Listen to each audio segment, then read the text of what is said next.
Welcome friends, आज हम प्रमेय 6.2 करेंगे। हमारा प्रमेय है, यदि एक रेखा किसी त्रिभुज की दो भुजाओं को एक ही अनुपात में विभाजित करे तो वह तीसरी भुजा के समांतर होती है। ये हमारा प्रमेय है। ये प्रमेय 6.2 6.1 का उल्टा है। उसमें हमने 6.1 में पढ़ा था कि अगर हमारे पास एक त्रिभुज हो और उस त्रिभुज में ये जो DE है, DE हमारा BC के समांतर होगा, तो हमारा जो ये AD है, ये AD बटा DB ये किसके बराबर होगा? AE बटा EC के, AE बटा EC के। ये हमारा प्रमेय 6.1 था। अब इसी का उल्टा ये प्रमेय 6.2 है। इसमें कहा गया है कि अगर ऐसा होगा, यानी कि AD बटा DB बराबर AE बटा EC, अगर ये दोनों अनुपात बराबर होंगे तो हमारा DE समांतर BC होगा। इस प्रमेय में हमें बताया गया है और हम इसे अब सिद्ध करते हैं।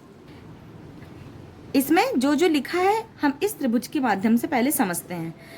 कह रहा है, यदि एक रेखा, ये हमारी एक रेखा है, ये किसी त्रिभुज की दो भुजाओं को यानी AB और AC भुजा को एक ही अनुपात में विभाजित करे, यानी हमारा AD बटा DB बराबर AE बटा EC हो तो तीसरी भुजा के समांतर होती है, यानी DE हमारा BC के समांतर है। ये प्रमेय 6.1 के हमारे उल्टा है। तो इसमें जो जो दिया गया है हम उसे लिख लेते हैं। हमें दिया है कि हमारा AD बटा DB ये किसके बराबर है? हमारा AE बटा EC के। ये AE बटा EC के बराबर है। और हमें सिद्ध क्या करना है? हमें सिद्ध करना है कि जो हमारा DE है वो BC के समांतर है। हमारा DE समांतर BC है। ये चीज़ हमें यहाँ पे सिद्ध करनी है। इसके लिए हम कंस्ट्रक्शन करेंगे। क्या मानेंगे? हम एक DF रेखा खींचेंगे और ये जो DF रेखा है ये हम BC के समांतर मानेंगे कि हमने एक DF रेखा खींची जो BC के समांतर होगी।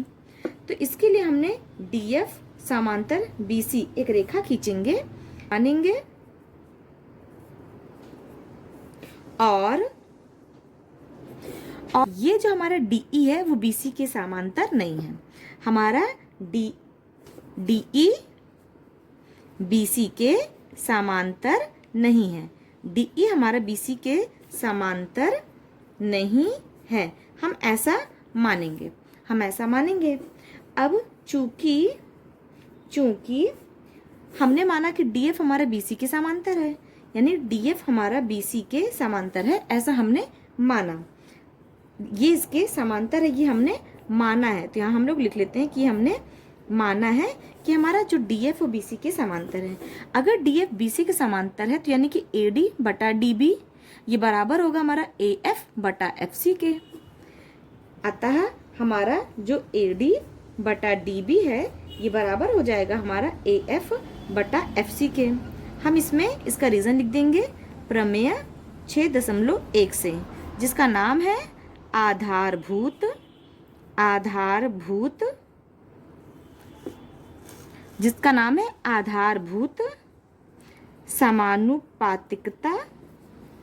समानुपातिकता प्रमेय या फिर थेल्स प्रमेय। ये हमने इसका रीजन यहाँ पे लिख दिया। पर हमारा जो AD बटा DB है, AD बटा DB ये बराबर हमारा AE बटा EC है। ये चीज़ हमारी दी हुई है, ये चीज़ हमारा दिया है। यहाँ ऊपर से देखिए हमारा AD बटा DB बराबर AE बटा EC ये चीज़ हमारी दी हुई है। यानी जो AD बटा DB है दोनों साइड में है। इसे हम समीकरण 1 मानते हैं और इसे हम समीकरण 2 मानते हैं। आप समीकरण 1 और समीकरण 2 में देखिए तो LHS साइड जो है हमारा AD बटा DB है। यानी अगर हमारा LHS बराबर है तो हमारा RHS भी बराबर होगा, यानी हमारा AF बटा FC बराबर होगा AE बटा EC के। समीकरण 1 और 2 द्वारा हमने पाया कि हमारा AF बटा FC ये बराबर होगा हमारा AE बटा EC के। ये दोनों हमारे क्या हो जाएंगे, बराबर हो जाएंगे। अब हम इन दोनों में +1 कर देंगे, तब भी हमारा कोई अंतर नहीं रहेगा, क्योंकि हम जो भी कर रहे हैं वो दोनों साइड कर रहे हैं। हमने क्या किया, हमने यहाँ पे एक ट्रिक की कि AF बटा FC में 1 जोड़ दिया, और यहाँ से हमने AE बटा EC में +1 जोड़ दिया। हमारा कोई रिजल्ट में अंतर नहीं आएगा। अब यहाँ से हमने लासा लिया तो FC आ गया, यहाँ पे आ गया हमारा AF प्लस FC गुणे 1 बराबर FC आ गया, बराबर ये AE, यहाँ से भी हमारा लासा EC आ जाएगा, प्लस ये EC गुणे 1 बराबर हमारा EC आ गया। अब यहाँ देखिए जो AF प्लस FC है, हमारा AF प्लस FC ये किसके बराबर है, हमारा AC के बराबर है। अगर हम AF, हमारा जो AF और FC है, इन दोनों को जोड़ेंगे तो ये हमारा पूरा AC निकलेगा। ये हमारा पूरा क्या निकलेगा, AC निकलेगा। AF प्लस FC की जगह हम लोग क्या लिख सकते हैं, AC लिख सकते हैं, AC बटा FC बराबर, और AE प्लस EC की बारी आई। अब यहाँ से AE प्लस EC देखिए, तो AE और EC जब जुड़ेगा तो भी ये हमारा क्या बनेगा, AC के बराबर आएगा। तो ये भी हमारा AC के बराबर आ गया।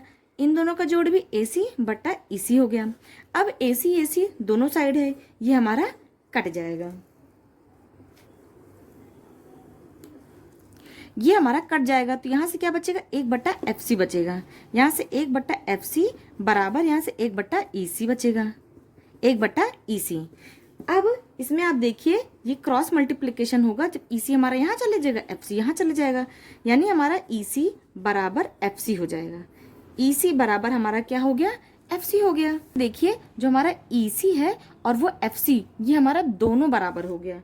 और ये चीज़ तभी संभव हो सकती है, ये दोनों कब बराबर होगी, जब ये F हमारे E के ऊपर संपाती होगा, यानी ये इसके ऊपर कोलाइड करेगा। जब F हमारी बिंदु E बिंदु पर ही होगी, तब जाके ये दोनों हमारे क्या होंगे, बराबर होंगे।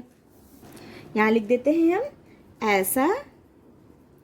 ऐसा तभी संभव है, ऐसा तभी संभव है जब F और E, जब F और E संपाती होंगे, यानी कि कोलाइड।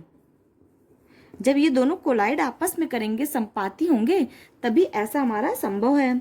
अतः हमारा जो DE है वो हमारा BC के समांतर होगा, जो DE है हमारा BC के समांतर होगा। तो हमारा FE पे संपाती हो जाएगा, तब हमारा DE BC के क्या हो जाएगा, समांतर हो जाएगा। और यही हमारा इसका आंसर हो जाएगा।